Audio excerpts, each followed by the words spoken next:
it, despite not running a 40, was it Jackson Smith and Jigba? If you want to say who made themselves maybe the most money in at the combine, I think it was Jackson Smith and Jigba.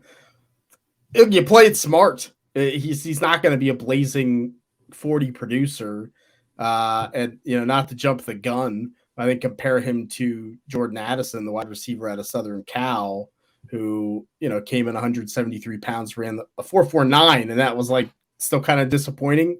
JSN at 196, like I'm not going to run the 40, but he's going to do what he knows he can do, and that was the shuttle and the 3-cone, some of the best ever at the wide receiver position.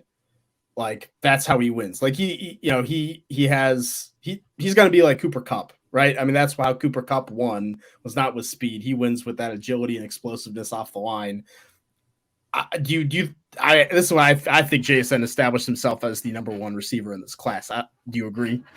I've got him number 2. I thought maybe you got your mind. Maybe we could have changed your mind. No, it was close. Quentin Johnston still is number 1 for me.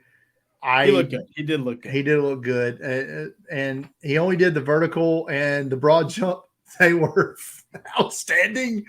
So, yeah, I mean, his weight was down a little bit. I know some people were down on that. Thought he might weigh more, maybe, or was he heavy? I didn't quite understand where people were upset with his weight at 208.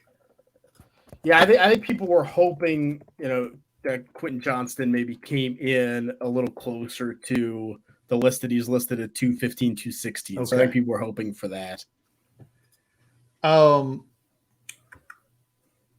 Yashivas. Is he still your Christian Watson this year, Shane? From Princeton? Yeah, look, I'm still in. Now, obviously, 6'3", 205, 4.43 isn't quite to the Christian Watson level, but really good agility drills. Had a solid 40 time. There's a big difference between Princeton and North Dakota State, but I think Andre Yashevas is going to be better than where he gets his draft spot in the draft. Did Rashee Rice answer enough questions? And I'll throw in A.T. Perry as well from the Wake Forest wide receiver. Rashee Rice from SMU, A.T. Perry, the wide receiver from Wake Forest. The deep speed questions, I think, was on the line there with those guys. And Rice 4.51, but a 1.49 10 split for him, and then A.T. Perry 4.47 40 for him. I think they did. I think both of those players, I think Rashee Rice and A.T. Perry both are going to go day 2 now. It's not only that, I mean, Rice had the 41 vertical at the 10.8 broad. Both were very good. I think those questions were answered. I know, Rice didn't have the best Senior Bowl week, but I think the athleticism he showed is there. And A.T. Perry as well. I mean, he's almost 6'4". He ran a 4.47. That's pretty impressive. I'm going to lump these two receivers together, and we've already talked about Jordan Addison some, how you even with 4.49 you were disappointed a little bit. I'll lump him in with Zay Flowers from Boston College. Similar builds, although Flowers is 2 inches shorter, but they both ran and jumped similarly. I actually thought Flowers was one of the best looking in the field drills. I mean, he was super smooth and, came in out of his break so well, caught the ball pretty flawlessly. I think both are still first-round picks. I think both are first-round picks, along with JSN and Quentin Johnston, or at least top 50. I think Addison maybe just, didn't show he was an elite athlete, so it's going to be tough to take him top 12. Zay Flowers, kind of same thing. I think he had a good combine. It's what we kind of expected. So I think both are going to go on that back end of round 1. 2 more guys, similar builds. Josh Downs, North Carolina. Marvin Mims, Oklahoma. Are we up, down, indifferent about those 2 guys? Josh Downs kind of stayed consistent for me. I mean, the 4.48 at 5'9", 171 is fine. It's not great.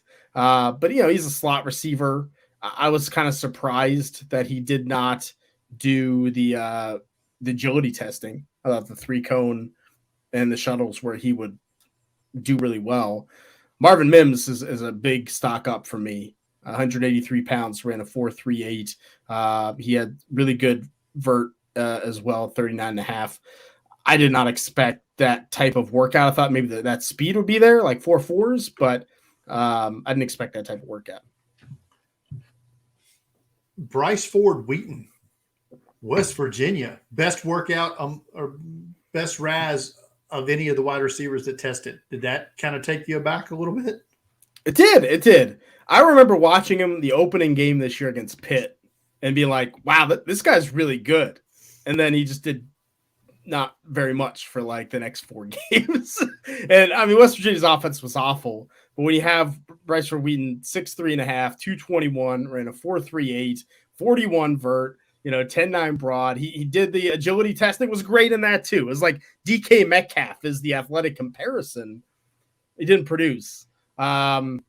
I think he goes round 3. So someone's got to take this, right? Like someone's just got to draft this player, this athletic profile way too early. This seems like the guy. Nothing dissuaded us from thinking that Jalen Hyatt was the best go route runner in the draft here with his speed. Nothing changed on that, I don't believe. One more surprise wide receiver, and then we're going to talk about the obvious biggest disappointment of this entire group. Matt Landers, Arkansas. I have no clue what to do with this guy. Yeah, he's big. He's super fast.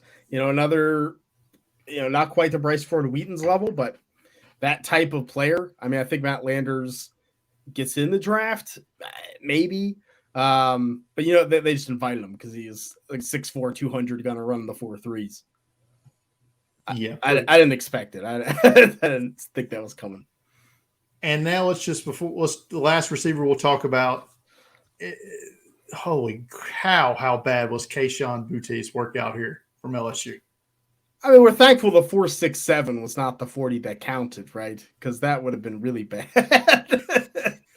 But when you were a top recruit, you're under 200 pounds, you run a 4.5 flat. The vertical was awful, 29. The broad was awful at 9.10.